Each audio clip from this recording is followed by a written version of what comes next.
Short chat among Robert, Gosha, and Yazhi. Originally in Spanish. Yazhi, someone asks me if dream catchers and spells work, or is it just pure superstition and nonsense? That is white witchcraft. Yes, it works. Isn't it just your ideas that is protecting you? All there is an idea. But it is not that simple. It is not just suggestion. I am referring to strong spells. Because those can use shortcuts that manipulate what you do see as truth to alter your reality physically and objectively. They look for shortcuts. For example, there is a malicious spell that is to put a certain thing in front of a house. Edited, censored. I do not want to give recipes for black magic. And if it is done this way, it can affect the people of the house, even if they do not believe in it. And there have been many documented cases of that. But this is black magic, nothing to do with dream catchers. The other side, the side of the dead, is not fictitious. It is physical, just more tenuous. And that affects people as if a physical thief or a criminal entered to hurt them. And that procedure affects people as if a physical thief or a criminal entered to hurt them. But how is it going to work if someone doesn't believe in that? I think, again, it is because of ideas. You don't even have to know what it was that they put outside. But it is a physical thing, like a thief attacking you. But that thief is from the other side, from the side of the dead, because there is still physical there. With enough mental power, yes, you defend yourself. But few people have such power there. But if you believe firmly that you defend yourself, keep it up, that's the way. Even so, this falls in the same way as eating glass with the firm idea that it will not hurt you. Glass is an idea. It is an interpretation of a material world that passes through the manifestation of your consciousness. So, you could eat glass and nothing would happen to you, right? Still, you wouldn't eat real glass. It's the same here. Real spells are physical things that can affect you the same way as other things affect you that you take for real, like poisons and radiation, for example. It's like saying that cyanide is something metaphysical, that if I don't believe in it, so it won't do anything to me. And that is so. But you do not have the mental and consciousness strength to deactivate that cyanide. But how do they become physical? It is not that they become physical, they always have been. There is no physical side and non-physical side. The physical side of the dead is just more tenuous. You do not see it because your five senses keep you locked in what is the perception of an acceptable physical reality for the matrix, for the 3D experience there. But there is a world of entities called the lower astral, which are physical, and being physical, they affect your body, because they are real energy and matter. You just don't perceive them as such by your own perception agreement. Weak beginner spells only use manipulation and superstition and suggestion. Strong spells use more real energetic forms against their victims. Just because people don't understand how it works doesn't make them any less real.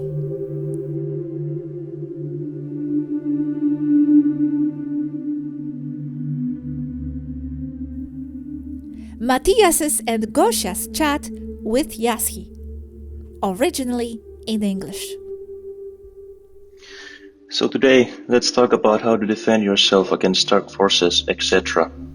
Maybe you can name all possible ways so people can shield themselves against anything that can influence them in a negative way. First thing is to define what dark forces exactly are, as being stopped by an annoying police officer is not exactly the same as dealing with witchcraft, although everything is connected. Okay, so we are going into dark forces as defined as or of the paranormal kind. Yes, and negative thoughts that can come from other entities or people that are affecting you in a negative way. This happens, right? So how to protect yourself against such negative effects? Okay, so the foundation for this conversation would be this fact you must understand and take for granted. All the paranormal exists and is there. It is only paranormal because you cannot see and understand it with the eyes of someone in the official matrix with all its rules. You cannot see it usually with the naked eye, but that does not mean it is not there. So, the paranormal is real, and from there we should start. Why it is real, we can deal with later if you wish. And yes, many thoughts, sometimes all your thoughts, are not yours. It is your mind following the dominant frequency of your environment. In other words, those thoughts that cause emotions are not yours. They belong to people surrounding you, mostly the ones closer to you. The minute you realize and let it sink into your awareness that the paranormal is real, then you start to develop natural elements to defend yourself from it. So, realizing something is there is the first way to stop it from influencing you. This is one of the reasons why people who really use paranormal things wish to keep all that hidden from the people in general, because it makes them more vulnerable to their sorcery. So, anything you realize that they are doing onto you will greatly neutralize those effects. But on one condition: you must be in your power, or else the simple power of suggestion will work against this effect. I have to interject, but didn't you also say that my ignorance about what was in the cemetery protected me against the negative influences there when I said I slept there with my friends 20 years ago? Isn't not knowing and not believing in things protecting you in a way? It is a double-sided sword there. It protected you in the sense that you strongly believed that being there would cause you no harm, or else you wouldn't have slept in the cemetery. So you were in your power. You said, start quote, you start to develop natural elements to defend yourselves from it, end quote. What are these natural elements? Some people mention white light energy, light weapons, white light abilities, etc. Those are tools you can use and are helpful, but in reality they hold no power. The power comes from you. Those objects only can help you channel and focus your power, mostly because now you have a dual existence perception of a being who is convinced that it has a material body, being spirit as well. So your material object channels into the physical side the power you hold from the spiritual side. Even though this can be coming from just about anything, like an amulet, some objects can give you a better sense of channeling for focusing your power. For example, Athena's Varu's favorite, a 19th century black katana. But before going into objects and crystals, what does it mean to be in your power, or what is your power? As I was saying the other day, everything imagination is real and solid on the spirit side when it is coming from a clear and focused intention. Nothing esoteric, nothing paranormal can hurt you if you don't consent and don't let it hurt you. It always uses fear as its primordial tool. Then it uses confusion and trickery, mind control. But becoming fearless, not stupid, is one of the main keys to becoming immune to the paranormal. You get your energy as a conscious being from your connection to your higher self, from Source, because you are Source. But from the point of view of a body, you are getting it from outside of the body. That's why it is a signal. But this is only perception, because you are always Source. If you are Source, then you are power. So what sorcery mostly does is convince someone, a target, to close its connection from Source, going into lower and lower frequencies of thought. It cannot do anything against a person directly. It can only make the target think it will be under attack, or that it is under attack. So, what it does is change or cause the target to think the thoughts that will make it get sick. For example, if that is the intention. So yes, partially what scientists say is correct. It is all suggestion. Those thoughts sorcery imposes upon the victim are designed to lower its frequency into becoming compatible with the evil intentions of the sorcerer.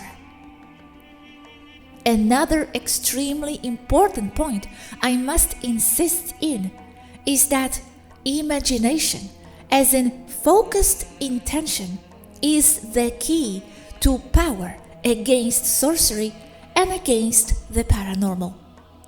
I strongly insist in this because I know how it sounds as an impossible that is not real. Imagination is not real, so it cannot possibly hold any power over anything concept. But degrading imagination like that comes from the same people, from the same conceptual matrix that also says that the paranormal does not exist. So, seeing this from that point of view, non-existent threats can only be counterattacked with non-existent weapons. This in extremes, because there are many subtle levels here as well, such as the use of potions, chemicals, or summoning of entities that are solid and real as a tree, but out of the perceptual range of the normal human, summoning them to help in their evil intentions. So those light weapons, abilities, you imagine them in your hand using them, but in reality they just help you to realize that you are the one with the power. So no need to imagine any tools. You are the tool. Yes, ultimately you don't need anything. You are the amulet. You are the weapon. But it is so cool to wield a black katana forged by Japanese artisans long ago. It gives you an empowering effect. Have you heard of invisibility cloak? Makes you invisible in the astral? My brother said once that people often shout in the astral without them knowing it. Your thoughts in your mind are heard in the astral? Yes. So if you feel you are under attack, any kind of psychic attack, you can also envision yourself to become a ball of light. Or you can imagine with intent that you are walking with a force field around you, and that will become a force field for the astral. Many I have heard say that this kind of advice is extremely dangerous. But I don't see why. You are not going into battle against armed men with an imaginary force field in 3D life. Don't be stupid. Use a Kevlar vest instead. Each thing is a tool. Use them for what each one was made for. But there can be a time where you realize that there is no physical to such an extent that you can summon a force field that does deflect real bullets. But don't expect to do that tomorrow. But it can be done. One example is the super common night visitations events. Those in the official medical science say these are only sleep anomalies. Visitations of succubus and incubus. Those happen to just about everyone. From the astral point of view, those are energy vampires. When you are asleep and conscious paralyzed by them, when you realize that they are coming, when you feel that night terror, think of becoming a ball of light, golden light, or any color you fancy. I do not recommend red. Any high-frequency light color. Imagine your bedroom suddenly illuminating you, your body, glowing like a sun. So bright, it is coming out of the windows.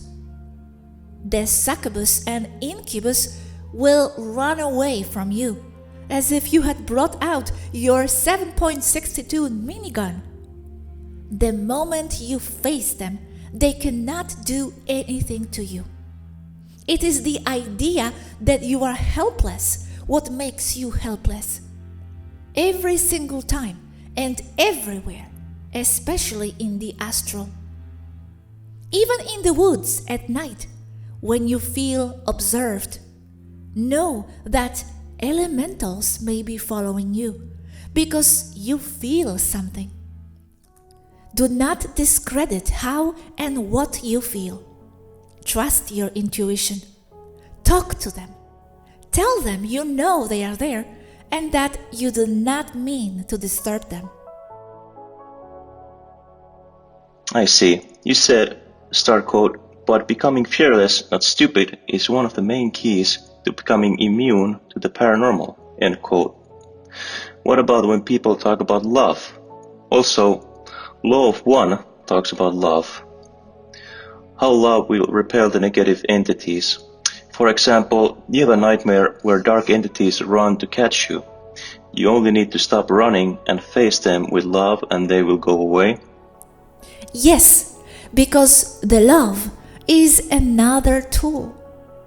High frequency that makes you incompatible to any sorcery. As I said, facing the problem in the astral will make it go away because, as I said, you are showing no fear. I find it more practical to envision a light than suddenly summon feeling of love at that point though. Something visual perhaps would be easier than a feeling, but that's me. I think they are tools. You must be true to yourself. You do not love succubus and incubus any more than you love mosquitoes. So there, use your ball of light and no fear. But walking in the woods at night, feeling strangely observed, Use love, as those elementals are only worried that you might be dangerous to them. Beware of 3D real humans being creeps as well. Use a Glock in that case. Why would they worry we would be dangerous to them though, if we can't even see them? You may be planning to convert their home and land into a parking lot. Okay, I have this question, quoting you. Start quote. Nothing esoteric, nothing paranormal can hurt you if you don't consent and don't let it hurt you. End quote. What if someone is doing voodoo craft on you? You said, start quote, it cannot do anything against the person directly, it can only make the target think it will be under attack or that it is under attack. End quote. So, voodoo does not work. Voodoo specifically cannot work on someone who knows this. You become immune. This is one level. Level up? The problem starts when sorcery combines the esoteric paranormal with the physical. This with the use of potions. To start with that are, among other things, poisons. But other potions are complicated soups or salads of plant-based psychoactive drugs. Those can be used for countless things and purposes. You know, in movies, the witch doctor is poking a needle into a doll that has a connection with you and thus creates a suffering on the target. Quote, that has connection with you. End quote. What connection would that be if not the idea that the doll is you? Ideas again. The doll is not you, period. Therefore, no harm can come from sticking needles into it. But if you know voodoo might have been done against you, then, especially if you really believe in voodoo, etc., you may go into a fear mode, and then it makes you even more vulnerable. So I think it's about becoming aware of it, but then also not giving it any power, staying in your fearless frequency, knowing that no matter what, it cannot harm you, right? Yep. Then, why is this voodoo thing so popular in many cultures? Where did it come from? Voodoo is not only sticking needles into dolls. Voodoo is a complex set of crafts that are comparable with what old druids did in times of old. Same kind of wisdom Native American shamans also use. It is the ability to connect and communicate with the spirit side. Those shamans, medicine men, druids, go through a process that changes them forever, where they are not truly alive and they are not dead either, but live with one foot in the astral and the other in the physical. They know how to talk to spirits, to summon them, to ask for their help.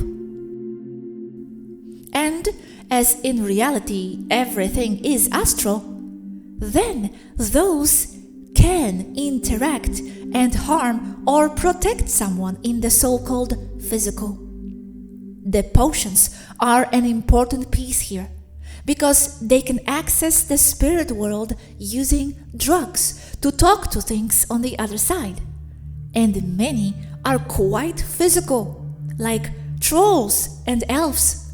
You cannot see them, but they can interact with you. And if the medicine man or shaman can cut a deal with one of these creatures, giving it something it wants, then said creature may be able to go and do mischief to the target person.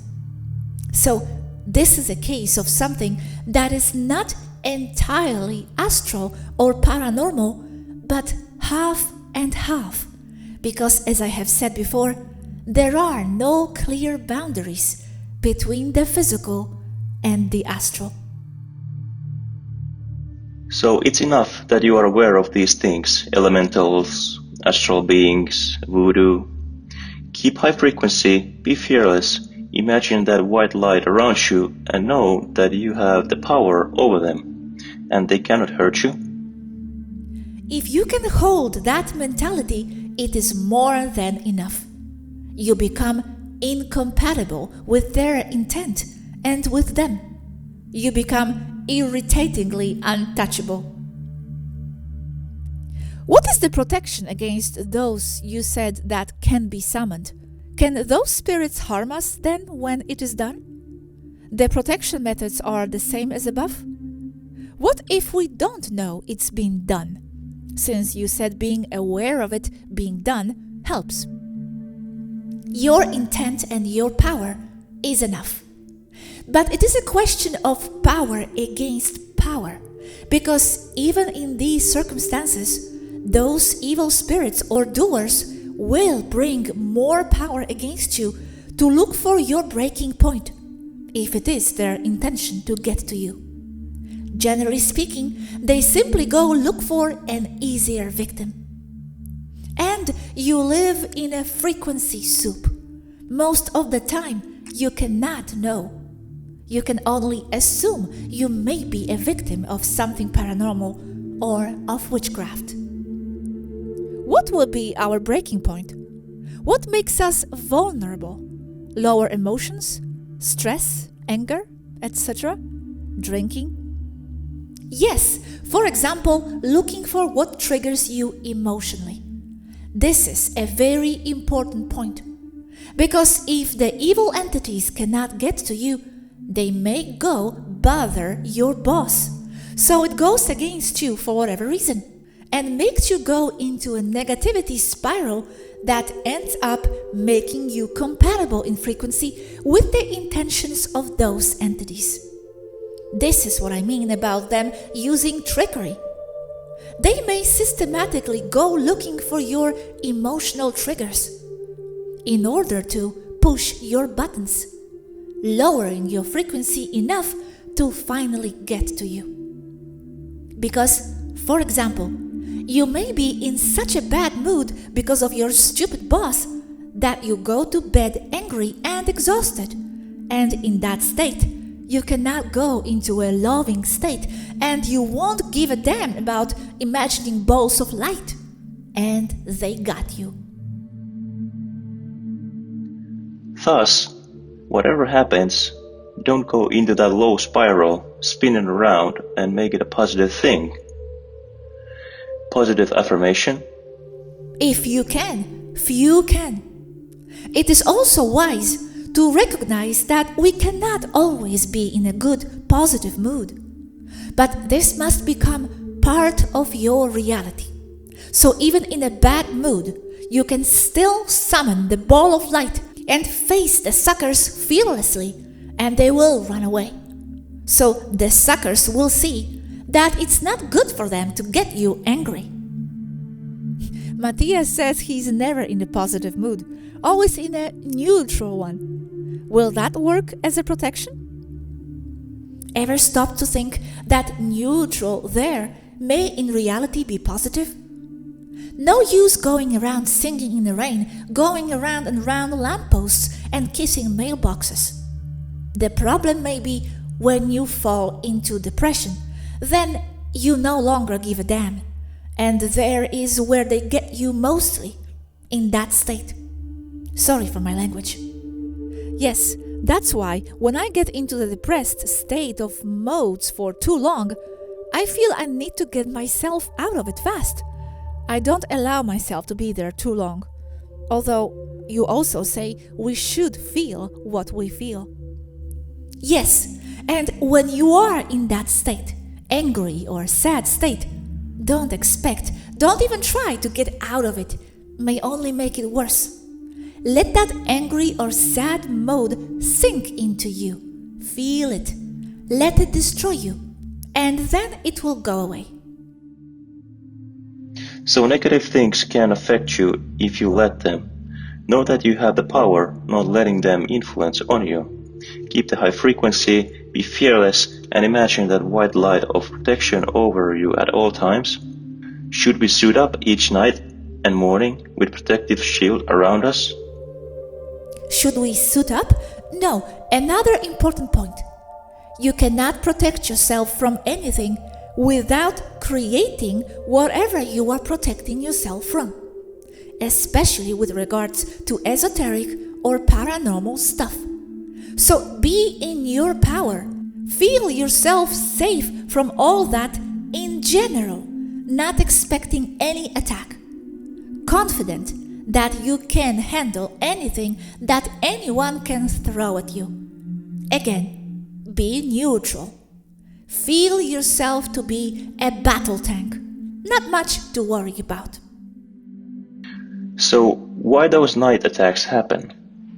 Paralysis? If you are ignorant about them, they feed off you. They are like mosquitoes. They want your essence, your energy. But even if you were not thinking about them for one or another reason, you did become compatible with them attacking you. Or else they wouldn't have attacked you in the first place. Same as with the car wreck. People were not thinking of going into one, but they did. They became compatible for any number of reasons. I mean it. Everything is frequency. Manage your frequency with your thoughts, and you will manage your reality and life. It is not what is outside of you, what is bothering you or attacking you.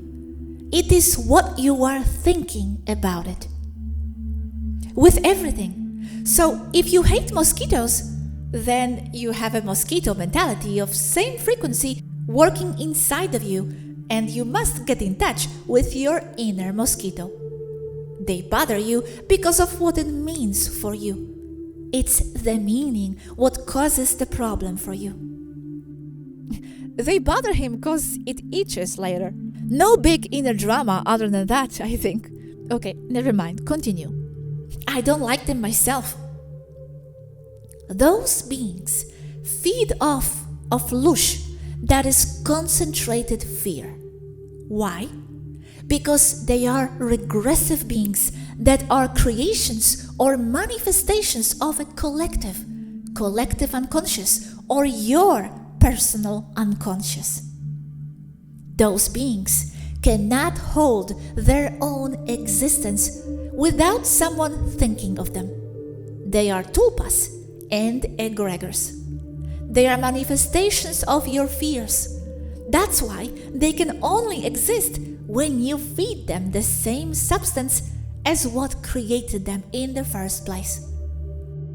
Being that they are tulpas and or egregors does not mean they aren't real as a tree.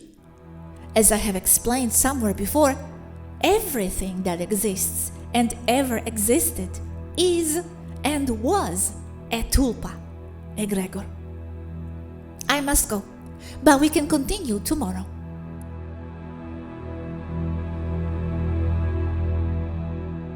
Next day. I have a last question, Yazhi. How to protect oneself against the soup of collective thoughts of other people?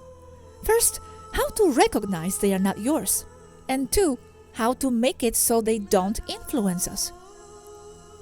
Basically, any thoughts that you can recognize don't come from you, like a sudden necessity to stab someone when you know you could never do that and you don't want to do that, and even the realization that you had that thought bothers you. That one is not yours. It's coming from something around you that wants to try and convince you to do something hideous because it feeds off of those events, because of the fear and the lush that they cause. Extreme example. And there are many other, less dramatic thoughts that are not yours either. We are always a collective or in a collective. You as a standalone would be very difficult to achieve, so we are effectively the result of the soup we are in. Having said that, we simply must have the intent to want to be in our own mood with our own thoughts. And for that, you need peace of mind. Not giving into all the mess and fears and problems of everyday life. Facing them, yes, but at the same time, feeling untouchable and apart from them. Tools to use may include certain high vibration stones and crystals. Those are good. Wearing them in your necklace or having them in your pocket. Beware of not mistreating them, as they will only give off the same vibration you put into them. That is, treat them with love and care, and that is what you will get back from them. Recognize what is not yours. The only way is to observe your thoughts and see what does not go with you, like in the crude example about stabbing. Also observe that if you are in a bad mood with no reason, it may be leaking from the neighbors, because you may sleep head to head with them across the wall. So, to protect yourself, again, you must do everything you can to become stronger mentally. That means meditation, inner work, and even martial arts, if you can and fancy. Know thyself. Lots of time in contemplation with your own thoughts. Matias says that sometimes he gets those ripples, sudden changes of mood, when he becomes distant from me, distant from all, and it happens without him knowing why, like a bad mood for no reason. Could it be that some entities that he is around at his workplace get attached to him and follow him? He works in a mental institution. Sorry to say, yes. And I don't believe in mental illness as such. I believe in entity influence. Then, how to get rid of the suckers? Same methods as before? Yes, know they are there. Also cleanse and use amulets charged for protection. Can those entities follow you home from work? How to prevent that? Cleansing methods are many. For example, wind and air at speed is an excellent cleanser. Also water, as in taking a bath. And music, high vibration music like classical and anything mood lifting. Also binaural beats and fractals, 432 MHz. Wind and air at speed? What's that? Sticking your head out of the car's window? More like a bicycle or a motorcycle. And there is even a saying that goes that you will never see a motorcycle parked outside a psychologist's office unless it belongs to the psychologist. Yeah, I love that feeling of speed and wind in my face. I get the same feeling on roller coasters. I have been telling myself now each time I go to work that I have the power, and I will not let any entity or person, their energies, influence me in a negative way. Okay, so basically all the above matters addressed can be solved with one and same recipe. Be fearless, have high frequency, know that they exist, know yourself, so you know when you are being influenced by outside force, crystals, sage, music, etc. All countermeasures mentioned above will apply to all discussed cases here. Yes, for now. You mentioned the crystals from countering the negative effects. What are good ones? And with this concept, isn't this the same thing like with the energy weapons, etc.? They hold no power. I do. I give the power. So crystals in themselves have no power either? In a way, but crystals are seen by countless people as elementals as well. That is, creatures. So it's not a dead rock. It's a pet. A 1D pet. But if I believe that Shungnad will protect against Wi-Fi and EMR, etc., then it will protect me, because I give that power, also called as I protect myself. About those specifically, as I am not aware exactly how they are supposed to work, yes, I think it's you again doing the job, but I leave it open for now. But a question about wind and speed.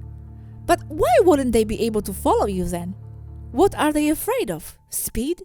But they are beyond space plane as we perceive them. Remember that they are semi-physical, therefore can affect you. So they are, spirit. Air can affect them. And I think the mood of the rider also makes him or her incompatible to them.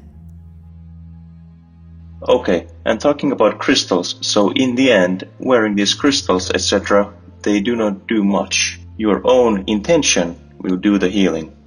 Yes, but also I would see them as increases or like lenses that focus your energy. They have their own intelligence and it can coordinate itself with yours, right?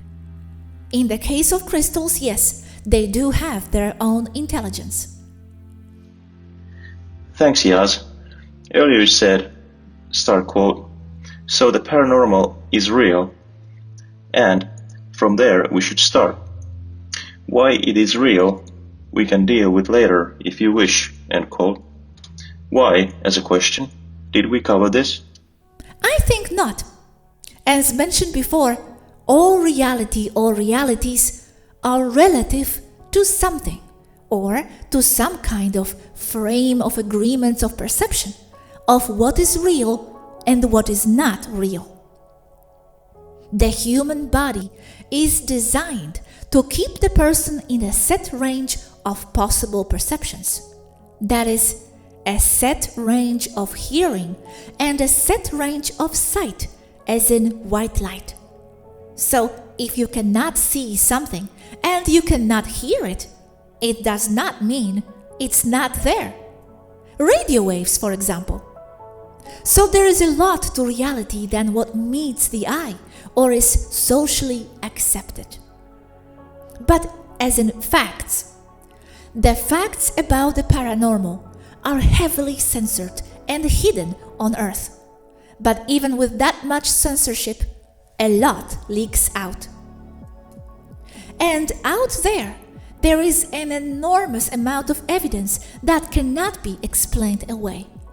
And the evidence points out that things paranormal are all over the place, and the information is hidden systematically.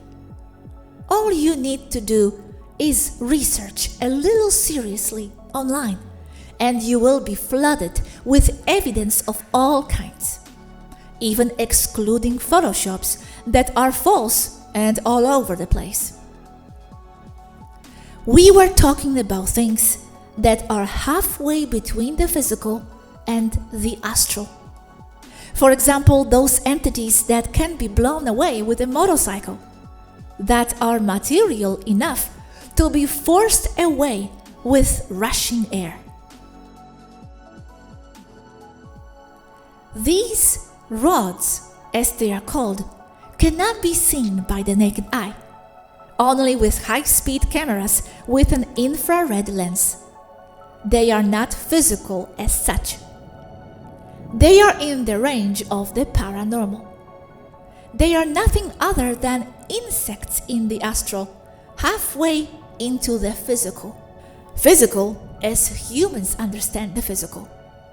Just another example. I mean, they are there. They follow their own rules that do not coincide with human-made rules. But they are there. So if a step down from 5D comes to Earth, she can see those astral bugs in 4D? Sometimes yes, others not.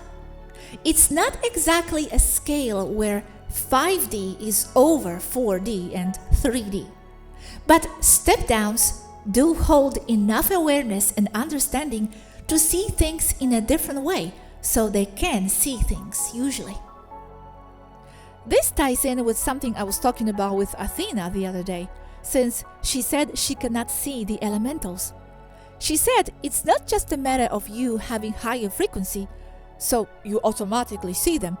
She said they kind of exist sideways, like in a side world. That's why can't be seen always. How would you describe that side world? Yes, it's hard to describe, as it is a feeling. As if you could go up and down a corridor where behind you is lower frequency and ahead is higher frequency. And even though you go up and down that corridor, you see nothing. You need to step to one side to open another door. I see this again when meditating. You go from awake, but eyes closed, to sleeping. But you need to do something else, difficult to explain, but it does feel like another direction in order to go into astral travel and teleportation. I understand this to be as in more dimensions, not density but dimensions. Taking me as an example, I can remember multiple pasts, even if they may be contradictory. As in, I went to the Viera on Sunday, and I did not go to the Viera on Sunday. Both in my memory. Both valid and both with the detailed memories involving having gone and not. Both versions valid and both forming me and what I remember.